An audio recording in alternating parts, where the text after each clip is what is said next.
Hello everyone, my name is Shubham Katiyar and welcome to my channel. Here what I'll do is I'll select a few stocks or a single stock and analyze it and try to analyze it technically. I don't have any expertise in financial mode of analysis. I've developed my skills in the technical analysis. So today what I'm going to do is I'm going to start my technical analysis with BHEL, that is Bharat Heavy Electricals Limited. अ, इसको start करते हैं और जितना भी आपका longer time frame होगा उतना ही अच्छा आपको उसके बारे में पता चलेगा कि वो स्टॉक टेक्निकली कैसा बिहेव कर रहा है। फॉर एग्जांपल, अगर हम BHEL की बात करें तो हम 6 मंथ्स का टाइम फ्रेम लेते हैं। अभी 6 मंथ्स के टाइम फ्रेम पे अगर आप एनालाइज करें तो आप देखिए कि ये स्टॉक की लिस्टिंग जो हुई थी वो तकरीबन तकरीबन 2000 के आसपास हो गई थी। 2000 के आसपास से यहाँ पर लिस्टिंग दिखा रहा है और इसने अपना ऑल टाइम हाई जो बनाया हुआ है वो 07 बनाया हुआ है और 07 के बाद ये करेक्टिव मोड में ही है। और कहाँ तक करेक्ट हुआ है? करेक्ट ये nearly near to near listing के आसपास से ये अपना करेक्ट हुआ है और यहाँ से रिवर्सल लेने की कोशिश कर रहा है। तो इसका क्या मीनिंग हो गया? इसका ये मीनिंग हो गया कि भाई यहाँ पे अपने ही एक अगर आप बहुत ही जो इसका इम्पोर्टेंट एरिया ऑफ सपोर्ट था वहां पे इसने रिटेस्ट लिया है। कब रिटेस्ट लिया है? रिटेस्ट हुआ है January 20 को। हाँ, 6 मंथ में है तो 20 को हुआ है के। तो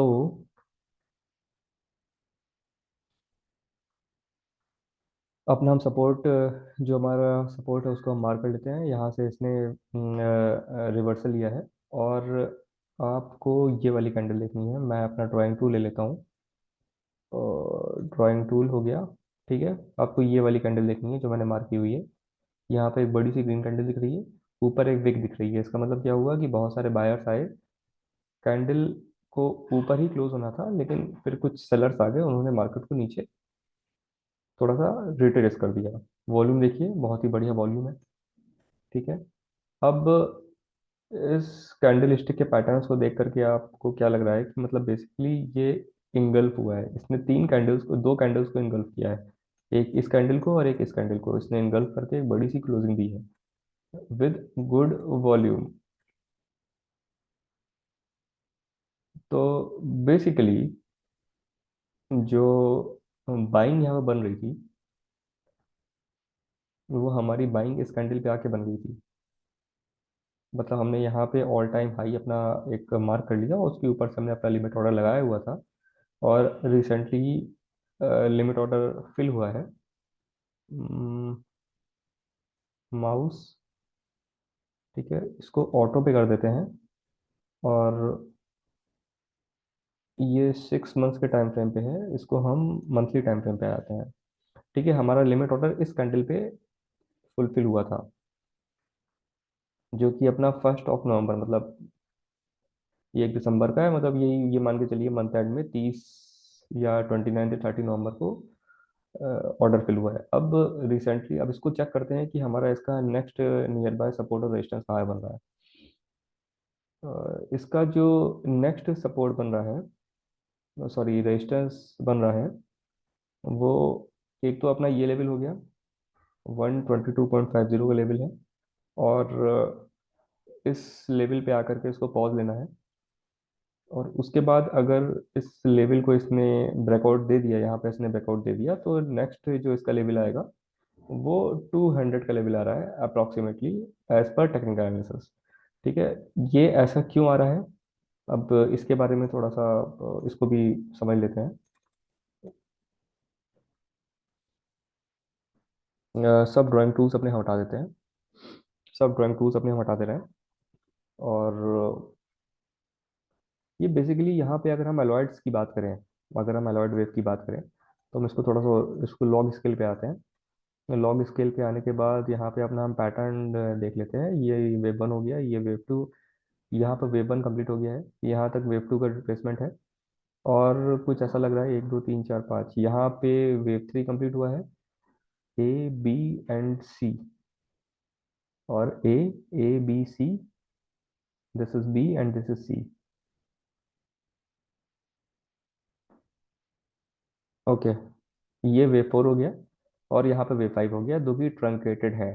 ट्रंकेटेड वेव्स क्या होती हैं? अलॉयड वेव का एक टेक्निकल पैरामीटर होता है, जहाँ पर वेव फाइव जो होती है वो फुल्ली डेवलप नहीं हो पाती है और ट्रंकेट हो जाती है, मतलब वहाँ पे रिवर्सल देखने को मिलता है। ठीक है, तो जब भी कोई वेव ट्रंकेटेड होती है, जब मतलब ऐसा पैटर्न देखने को मिलता है एंटी डायगोनल टाइप का जहाँ पर ट्रंकेशन आता है, उसके बाद से हम हैवी करेक्शन वहाँ पे एक्सपेक्ट कर सकते हैं, क्योंकि भाई बुलिशनेस वहाँ पे ऑलरेडी खत्म हो गई है। तो हमारी जो बुलिशनेस थी, मतलब ये 2009 में बहुत ही अच्छी सी एक बुलिश कैंडल हमको देखने को मिली थी, उसके बाद से देखिए बहुत छोटी छोटी कैंडल्स है, इसका मतलब यहाँ पे सेलिंग हो रही है, बहुत सारे सेलर्स आ गए हैं जिसको इसको जो बाइंग इसकी एब्जॉर्ब कर, और जब बाइंग एब्जॉर्ब कर रहे हैं तो उसके बाद से देखिए क्या हुआ, उसके बाद से हम बहुत ही एक क्रूशियल करेक्शन मोड में आ गए। तो क्रूशियल करेक्शन मोड का क्या मतलब है कि ये कौन सा किस टाइप का करेक्शन है? ये ABC टाइप का करेक्शन है, मतलब यहाँ से वेव ए स्टार्ट हुआ, यहाँ पर वेव ए कंप्लीट हो गया है, यहाँ पर वेव बी है, और ये वेव सी है। ठीक है, ये वेव सी का करेक्शन है, और इसको हम थोड़ा बड़ा कर देते हैं। ठीक है, हमारा करेक्शन जो है वेव सी का यहाँ पे कंप्लीट हो गया है। और ओवरऑल स्ट्रक्चर की अगर बात करें, अगर ये कोई कॉम्प्लेक्स करेक्शन नहीं हुआ, क्योंकि करेक्शन किस कहाँ तक जा सकता है वो कैलकुलेट कर पाना बहुत टफ है, लेकिन फिर भी मैं एज पर कैलकुलेशन और एजम्पशंस, एजम्पशंस की तो बात नहीं होती, एज पर कैलकुलेशन जो मेरी अपनी अंडरस्टैंडिंग है उसके हिसाब से अगर मैं देखूँ, तो यहाँ पे एक बहुत ही बढ़िया जो हमारी साइकिल है, साइकिल का वेव ए है, उसको ये बोलते हैं कि मतलब हमारा जो मेन साइकिल है यहाँ से स्टार्ट हुआ, यहाँ पर वेव वन कंप्लीट हुआ, और यहाँ पर वेव टू कंप्लीट हुआ, मतलब यहाँ पर वेव टू कंप्लीट हुआ है, और बहुत ही अच्छी अपॉर्चुनिटी है आने वाले समय में। जो फ्यूचर है बहुत ही ब्राइट दिख रहा है, और ऐसा लग रहा है कि ये वेव थ्री की तरफ मार्केट बढ़ रहा है। तो वेव थ्री की तरफ अगर बढ़ रहा है तो क्या पॉसिबिलिटी हो सकती है? मतलब ये पॉसिबिलिटी हो सकती है कि भाई यहाँ पर वेव टू कंप्लीट हुआ है, वेव थ्री का मतलब बहुत ही बढ़िया स्टॉक मूवमेंट। और इसका रेजिस्टेंस कहाँ पे है, जो कि मैं आपको ऑलरेडी बता चुका हूँ। एरिया ऑफ रेजिस्टेंस जो है, एक तो ये है छोटा सा रेजिस्टेंस, और जो नेक्स्ट रेजिस्टेंस है जो कि बहुत ही क्रूशियल रेजिस्टेंस है, वो ये रेजिस्टेंस है। ठीक है।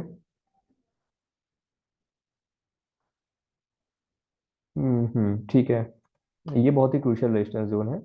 और अगर हम फिबोनाची टूल की बात करें तो उसको भी चेक कर लेते हैं। ये वेव यहाँ तक गया है, एक मतलब हमें एक यहाँ से वेव से स्टार्ट हो रही है, नेक्स्ट मतलब एक करेक्शन कंप्लीट हो गया है, यहाँ से एक फ्रेश वेव स्टार्ट हो रही है, एक उसने रेंज लिया, उसके बाद से उसने रिट्रेसमेंट मूव लिया, रिट्रेसमेंट मूव लेने के बाद 100% ये आ रहा है। ठीक है, तो जो रिसेंट रेजिस्टेंस है, ये मैं सही इसमें बता रहा है ना? ठीक ही बता रहा है। एक मिनट, चैनल ड्रॉ कर लेते हैं।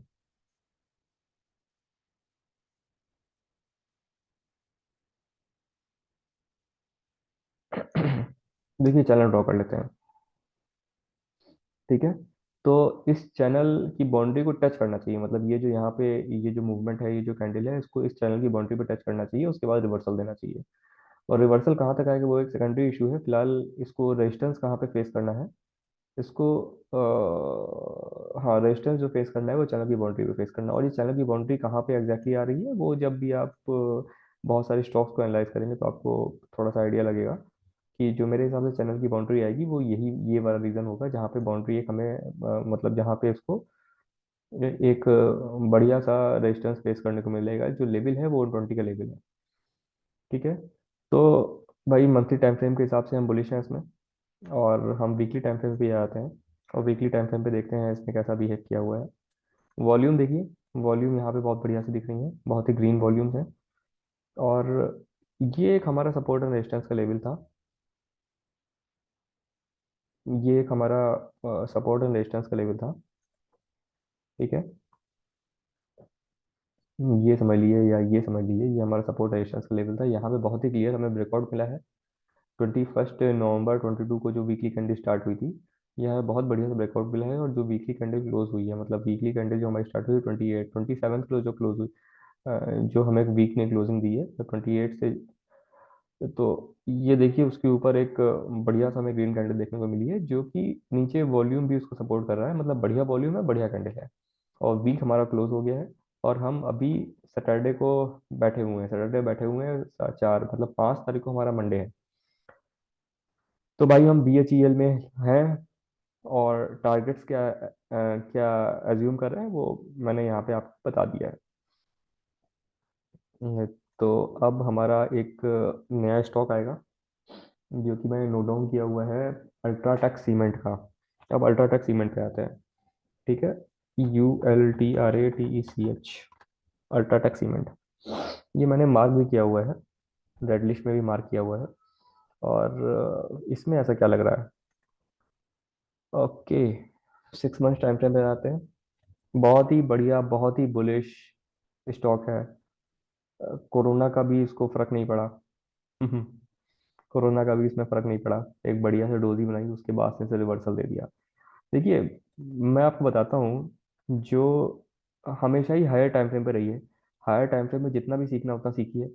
जब हायर टाइम फ्रेम पे जब आप सीख जाएं, तो उसके बाद ही शॉर्ट टर्म टाइम फ्रेम करना चाहिए, वरना शॉर्ट टर्म टाइम फ्रेम जाना ही नहीं चाहिए।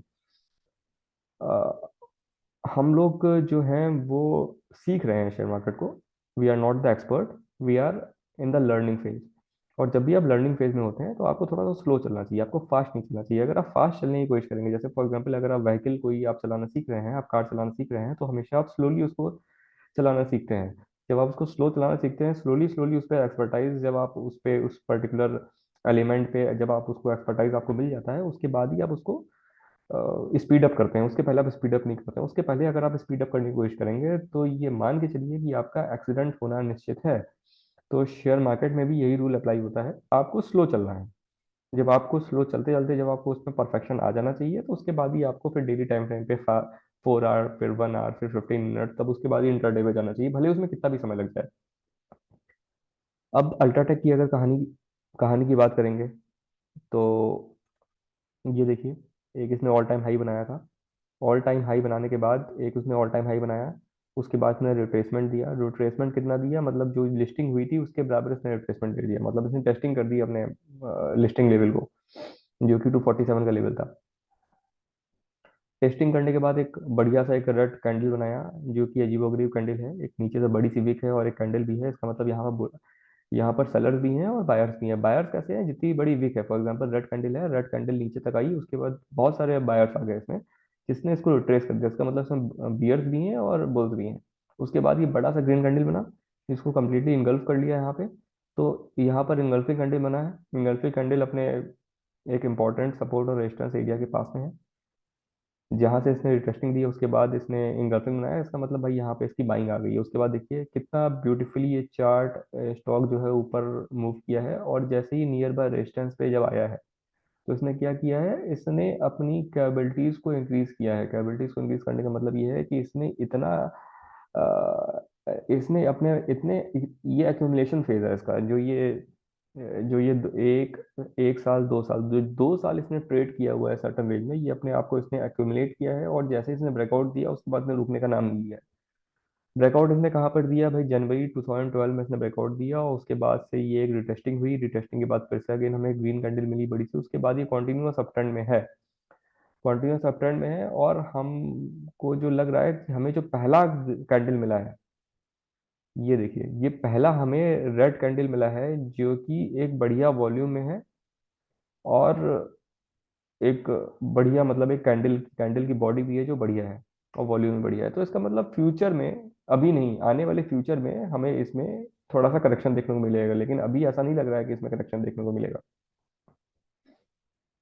तो ये जो था, ये जनवरी हो गया, सॉरी, जुलाई, जुलाई अगस्त सितंबर अक्टूबर नवंबर दिसंबर।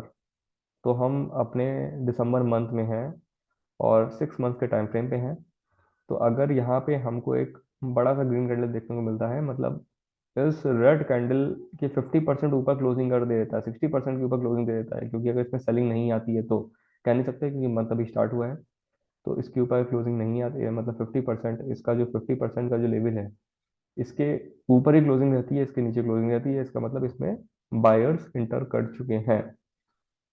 और मंथली टाइम फ्रेम में जाते हैं, सेम कंडीशन यहाँ पे बन रही है। देखिए 6 मंथ टाइम फ्रेम पे आइए, यहाँ पर देखिए क्या हुआ था। एक अपूव आया, एक रिजेक्शन आया, एक बड़ा सा हमें यहाँ पे एक कैंडल देखने को मिला, आपको मैं मार्क कर देता हूँ। ये मैं इस कैंडल की बात कर रहा हूँ, यहाँ पे मैं इसकी बात कर रहा हूँ। ठीक है, एक अजीबोगरीब कैंडल मिला, और एक बड़ा सा ग्रीन कैंडल मिला, ठीक है। अब यहाँ पर देखिए क्या हुआ है, अब इसको मोड को हटाना पड़ेगा, मंथली टाइम फ्रेम पे आना पड़ेगा। यहाँ पर क्या हुआ है,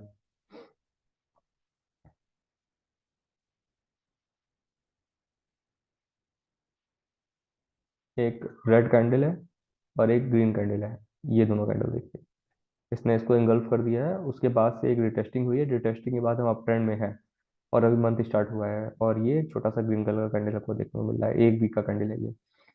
यहाँ पर नेक्स्ट सपोर्ट रेजिस्टेंस कहाँ पे, एक सबसे क्रूशियल सपोर्ट रेजिस्टेंस का लेवल ये है, और उसके बाद ऑल टाइम हाई का लेवल है। तो इसको देख करके कैसा लग रहा है, इसको देख करके ऐसा लग रहा है कि भाई यहाँ पर रिजेक्शन होना चाहिए, ठीक है। यहाँ पर रिजेक्शन आएगा ही आएगा, इसको आप रोक नहीं सकते हैं। यहाँ पे क्यों आएगा, क्योंकि भाई अपने रेंज से ये कॉन्फ्लिक्ट करेगा, मतलब उस रेंज पे जाएगा, उसके बाद यहाँ पर सेलर्स बैठे हुए हैं, तो यहाँ पर रिजेक्शन आएगा। रिजेक्शन देखना है कैसे आता है, रिजेक्शन की कैंडल कैसे बनती है, उसके बाद ही रिजेक्शन को मॉडिफाई कर सकते हैं। फॉर एग्जाम्पल यहाँ बड़ा सा ग्रीन कैंडल मिला, यहाँ पे मार्केट ने पॉज लिया, उसके उसके बाद क्या हुआ, उसके बाद ये अजीबोगरीब रेड कैंडल था, इसमें ऊपर वीक है, नीचे वीक है, बीच में अजीब सी बॉडी है, तो उसको आप क्या बोलेंगे, कौन सा कैंडल है, कुछ कोई कैंडल नहीं है ना, यहाँ पर बियर्स है ना यहाँ पे बुल्स हैं, क्या है, कुछ आइडेंटिफाई नहीं हो पा रहा है, आइडेंटिफाई नहीं हो पा रहा है। तो उसके बाद क्या हुआ, क्लैशेज हुए, बुल्स आ गए, बुल्स ने इसको इनगल्फ कर लिया, उसके बाद से देखिए दो बढ़िया से हमें ग्रीन कैंडल्स देखने को मिल रहे हैं। तो अल्ट्राटेक में भी हेड एंड शोल्डर का पैटर्न है। इसको हम हटा देते हैं, इसको जूम इन कर देते हैं, ये लेवल एक मार्क कर लेते हैं। ये लेवल मार्क हो गया, हमें यहाँ पे ब्रेकआउट देखने को मिल गया है, वीकली टाइम फ्रेम पे है, तो हमारा क्या हो गया, हमारा स्टॉप लॉस का लेवल जो हो गया, वो हो गया स्विंग लो, जो रिसेंट स्विंग लो है। हमने अपने सेफ साइड के लिए एक लेवल लेके चल रहा हूँ, एक लेवल लेके चल रहे हैं, जो कि 6700 का लेवल है, ठीक है, 67004 का लेवल हम मार्क कर ले रहे हैं, और हमारा ये ब्रेकआउट कैंडल है। हमारा प्रोजेक्शन कहाँ तक है ऐसे स्टॉक में, फिबोनाची टूल की हेल्प लीजिए और प्रोजेक्शंस को कैलकुलेट कर लीजिए। मतलब हमारे जो प्रोजेक्शंस हैं वो 7875 का मिनिमम लेवल है अल्ट्राटेक सीमेंट का प्रोजेक्ट होने का, जो कि अपना ऑल टाइम हाई का लेवल है। यहाँ पहुंचेगा, उसके बाद इसको एक बहुत ही इंपॉर्टेंट रेजिस्टेंस फेस होने वाला है, ठीक है। अल्ट्राटेक सीमेंट का भी हिसाब किताब हो गया, रिमूव कर देते हैं सब drawings, remove all the drawings, ठीक है। अल्ट्राटेक सीमेंट हो गया। अब नेक्स्ट स्टॉक जो है हमारा, वो हमने एक लिया हुआ था, देखें इसमें क्या है।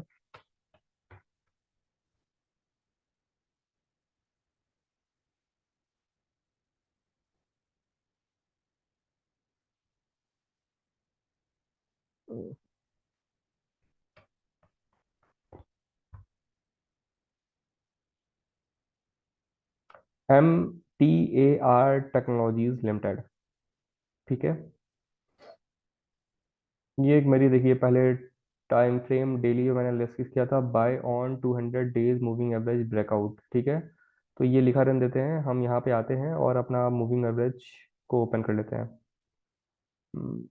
वीकली टाइम फ्रेम पे आ जाओ, डेली टाइम फ्रेम पे आ जाओ। ओके, बहुत ही बढ़िया, ठीक है भाई। तो ये जो मूविंग एवरेज की लाइन है, ये बेसिकली क्या है, देखिए यहाँ पे इसने कॉन्फ्रेंस लिया है, यहाँ पे इंटरसेक्शन हुआ है एक इंटरसेक्शन के बाद एक हमको एक ग्रीन कैंडल देखने को मिला है। उसके बाद से यहाँ पे एक्यूमुलेशन फेज है। उसके बाद से एक्यूमुलेशन जैसे ही कंप्लीट हो गया है, उसके बाद से एक बहुत ही बढ़िया सा हमें ग्रीन कैंडल देखने को मिला है, जिसने अपने रिसेंट जो रेजिस्टेंस का लेवल है उसको ब्रेक कर दिया है। तो रिसेंट अपना रेजिस्टेंस का लेवल ब्रेक किया है। तो कैसा, क्या लग रहा है, मतलब ये जो यहाँ मैंने लिखा हुआ था ये एग्जैक्टली क्वालिफाई हो रहा है। ब्रेकआउट भी दे दिया है। ब्रेकआउट देने के बाद इसने क्लोजिंग दे दी है, वीकली टाइम फ्रेम में है। आप अपने लेवल्स को कैलकुलेट कर लेते हैं। हम फिबोनाची टूल के पास जाते हैं। एक जो लो था, वहां से एक हाई पे जाते हैं, हाई के बाद जो उसने लो बनाया है। तो हमारा जो लेवल कैलकुलेट हो रहा है वो ये हो रहा है 2050। ये जो लेवल्स हैं बहुत ही इंपॉर्टेंट लेवल हैं। मतलब ये जो मैं वीडियोस बना रहा हूँ इसको मैं वीकली रिव्यू करूंगा और कोशिश करूंगा डेली कुछ ना कुछ नया इनपुट्स अपडेट देने के लिए, क्योंकि मैंने अभी रिसेंटली स्टार्ट किया था। लेकिन शेड्यूल इतना बिजी रहता है मेरा कि उसके बाद मैं डेली उसको अपलोड नहीं कर पाता हूँ। लेकिन अब मैं कोशिश कर रहा हूँ, मैं मतलब इस गेम में बने रहने की कोशिश कर रहा हूँ। ये लेवल है, ठीक है। बहुत ही क्रूशियल लेवल होता है। जब हम एलॉयड्स के बारे में पढ़ेंगे आने वाले दिनों में, तो हम इस रेंज को समझेंगे, मतलब ये 100% लेवल को समझेंगे और कैंडल स्टिक्स के इस रेंज को समझेंगे। मतलब एक में डाउनवर्ड डायरेक्शन में मिलता है और उसके बाद से हमको एक रिट्रेसमेंट मिलता है। ये जो रिट्रेसमेंट होता है ये वेव बी होता है आइडियली। तो वेव बी बहुत ही क्रूशियल सपोर्ट एंड रेजिस्टेंस का लेवल होता है, इसको हम समझेंगे डिटेल में। फिलहाल अभी हम फिबोनाची सिंपलेस्ट मेथड से समझने की कोशिश करते हैं। तो हमारा यहाँ पे बाइंग बन रही है, वीकली टाइम फ्रेम पे है। और और डेली टाइम फ्रेम पे आते हैं। देखते हैं कि इसमें एलॉयड्स की नंबरिंग क्या कुछ मदद मिल सकती है। अजीबोगरीब पैटर्न है कुछ। एलॉयड वेव थ्योरी के हिसाब से अगर नंबरिंग करेंगे तो wave one, okay, this is wave one, this is wave two, पता नहीं क्या नंबरिंग है। एलॉयड्स के हिसाब से नंबरिंग इसमें नहीं बन पा रही है। कोई बात नहीं, हम सपोर्ट एंड रेजिस्टेंस के हिसाब से प्ले करते हैं इसमें। देखते हैं क्या पॉसिबिलिटीज और सिनेरियोज रहता है। ठीक है, तो हम इसको यहाँ से डिलीट कर देते हैं। ये एक बाइंग का टूल है जो कि मैंने शॉर्टलिस्ट किया हुआ है। हमारा टाइम फ्रेम वीकली है और ये हमारा टूल है। ठीक है, इसका मतलब ये हो गया कि भाई यहाँ पर ब्रेकआउट दे दिया है। जब हम मंडे को ओपन होंगे तो हम इस पोजीशंस में इनकी आ चुके होंगे। और हमारा स्टॉप लॉस लेवल होगा, स्टॉप लॉस लेवल क्या होगा, रिसेंट स्विंग लो होगा, जो कि मैं एक यहाँ पे मेंशन कर देता हूँ, 1500 का लेवल होगा। ठीक है, स्टॉप लॉस का लेवल।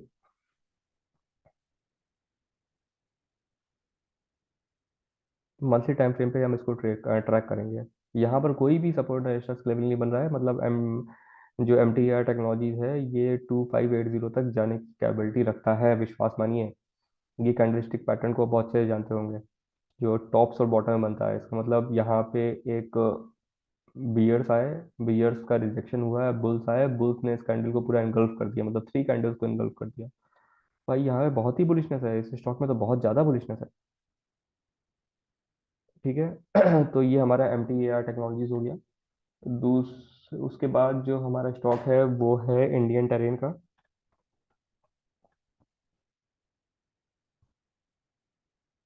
ये सब मैंने शॉर्ट लिस्ट किए हुए हैं, इनको सब पे जब एक मौका आएगा तो मैं वीडियोस बनाऊंगा। इंडियन टेरेन, ठीक है, Indian terrain fashions. Okay, volume देखिए यहाँ पे, ये देख रहे हैं ना वॉल्यूम, 1 2 3, कितनी बढ़िया वॉल्यूम है। रेड वॉल्यूम जो है, कैंडल बड़ी सी बनी हुई है, लेकिन वॉल्यूम बहुत कम है। इसका मतलब भाई यहाँ पर बियर्स नहीं है। उसके बाद में फिर से ग्रीन कैंडल देखने को मिली। हम 6 मंथ टाइम फ्रेम पे, हम मंथली टाइम फ्रेम पे आते हैं। हम चलो वीकली टाइम फ्रेम पे आते हैं, मंथली टाइम फ्रेम पे आते हैं।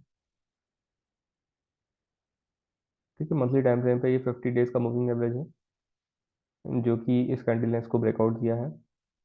3 अक्टूबर का कैंडल है। वीकली टाइम फ्रेम पे आते हैं। इंटरसेक्शन का पॉइंट है ये, बहुत ही क्रूशियल पॉइंट होता है। इंटरसेक्शन का पॉइंट बहुत ही क्रूशियल पॉइंट होता है, इसको बोलते हैं एरिया ऑफ कॉन्फ्लुएंस। मतलब यहाँ से चीजें चेंज हो सकती हैं, या सेम डायरेक्शन में कंटिन्यू हो सकती हैं, या अपोजिट डायरेक्शन में जा सकती हैं। तो ये एरिया ऑफ कॉन्फ्लुएंस है। इसका मतलब कि यहाँ पे बुल्स आ रहा है, मतलब ये डाउन ट्रेंड में था, एरिया ऑफ कॉन्फ्लुएंस हुआ, उसके बाद से अप ट्रेंड में धीरे धीरे कंटिन्यू हो सकता है, पॉसिबिलिटी है सम। तो पॉसिबिलिटीज पे ही पूरा का पूरा गेम होता है। पॉसिबिलिटीज पे गेम होता है। जो एरिया ऑफ रेजिस्टेंस जो यहाँ पर दिख रहा है,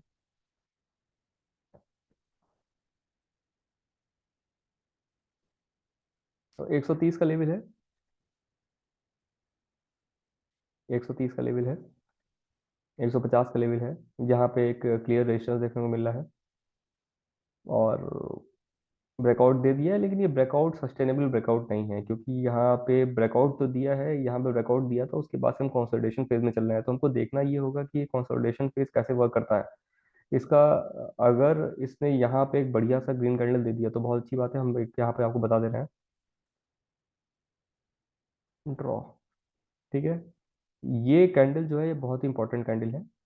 ये और ये रेंज जो बहुत इंपॉर्टेंट रेंज है, ये जो ग्रीन सा कैंडल बना हुआ है, इसके नीचे रहे कोई दिक्कत नहीं है। ठीक है, यहाँ पे या तो ऊपर ब्रेकआउट दे दे, इसके ऊपर क्लोजिंग दे दे, इस रेंज की वो बड़ा सा एक बढ़िया सा ग्रीन कैंडल के साथ यहाँ पे क्लोजिंग दे दे, तो हम पोजिशन में ऑलरेडी इंटर्ड हूँ, जो हमारा स्टॉप लॉस है वो ये है। और ये अगर ग्रीन कैंडल दे देगा तो हम इसे फर्दर अडॉप्ट करेंगे, अगर ग्रीन कैंडल नहीं देगा तो इसके नीचे इसको क्लोजिंग होगा। जो रेड कैंडल होगी वो, जो ये ग्रीन कैंडल है जो इसने लो बनाया था, इसके नीचे इसको क्लोजिंग दे देंगे, तो हम इस पोजीशन से एग्जिट कर जाएंगे। तो ये तो कहानी हो गई इंडियन ट्रेन की। ड्राइंग सब क्लियर कर दीजिए, एग्जिट कर दीजिए, मंथली टाइम फ्रेम पे आ जाइए। तो यहाँ पर भी अगर आप काउंटिंग करेंगे, बहुत ही दिमाग लगाएंगे, तो हमको ऐसा लग रहा है कि यहाँ पर वेव वन हुआ है और ये करेक्शन है वेव टू का। और जब वेव वन और वेव टू जब कंप्लीट हो जाता है तो यहाँ वॉल्यूम्स, जब एलॉयड आप पढ़ेंगे ना, तो वेव वन और वेव टू में बहुत ही कम वॉल्यूम्स होती हैं, वेव थ्री में वॉल्यूम्स आना स्टार्ट होती हैं। तो ये जो स्टेज है ये वेव थ्री की, वेव थ्री का वेव वन लग रहा है, ऐसा लग रहा है वेव थ्री का वेव वन है। ठीक है। इंडियन टेरेन के बाद हम आ जाते हैं HDFC बैंक।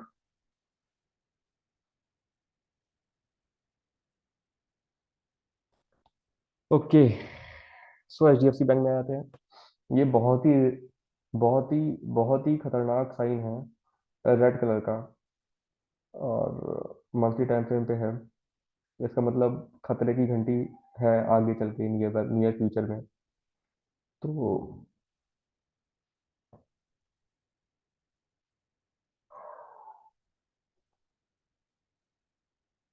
ये जो ट्रेंड लाइंस होती हैं ना, जो स्विंग लोस को कनेक्ट करते हुए बनती हैं, जो कि हॉरिजॉन्टल नहीं होती हैं, इनका कोई मतलब नहीं होता है।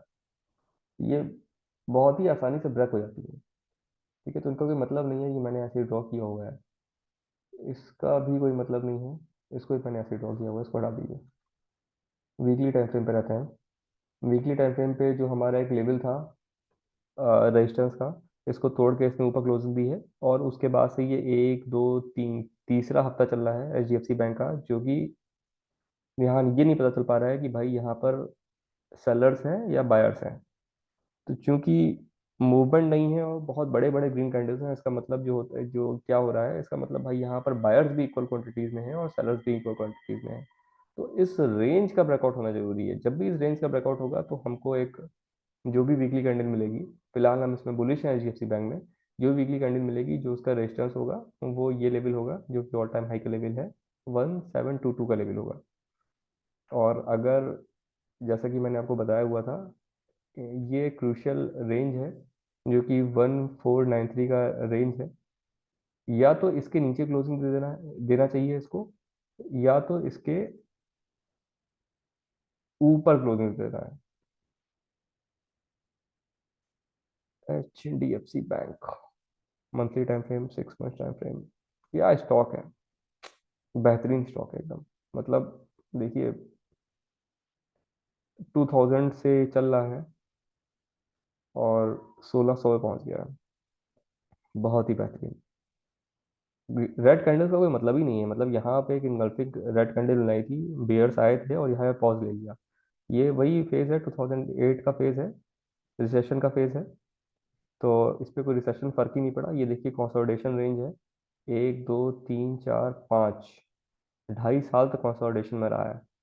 और उसके बाद से इसने ऊपर ब्रेकआउट दिया है, इस कैंडल को इनगल्फ कर दिया है, बियर बुलिश आ गए, मतलब बुल्स इसमें आ गए हैं। और जो भी खिलाड़ी होंगे वो यहाँ पे इंटर कर गए होंगे, 24 रुपये में इंटर कर गए होंगे। छोटा स्टॉक था उस वक्त, उनको कोई फर्क नहीं पड़ता, वो मंथली टाइम फ्रेम पे ही रहते हैं, कोई डेली टाइम फ्रेम पे माथापच्ची नहीं करता है। और उसके बाद से देखिए, एक रेड कैंडल आया, बीपी सबका बढ़ गया होगा जिन्होंने यहाँ पर करोड़ों रुपए इन्वेस्ट किए होंगे। बीपी शांत हो गया होगा, बीपी मतलब नॉर्मल हो गया होगा जब यहाँ पर डोजी देख लिया होगा। और उसके बाद से एक बुल्स बुल्स बुल्स। कोरोना का कोई फर्क पड़ा? 20। कोरोना का कोई फर्क ही नहीं पड़ा, मतलब ये देखिए कैंडल जो देख रहे हैं, अजीबो गरीब कैंडल है। नीचे विक है, ऊपर छोटी सी बॉडी है लाल कलर की, उसके बाद में कोरोना कोई फर्क ही नहीं है भाई, ये बुलिश स्टॉक है। तो ठीक है, ये मैंने रेंज आपको एक्सप्लेन कर दिए हैं, यहाँ पर बढ़िया हमें वॉल्यूम भी देखने को मिल रहा है।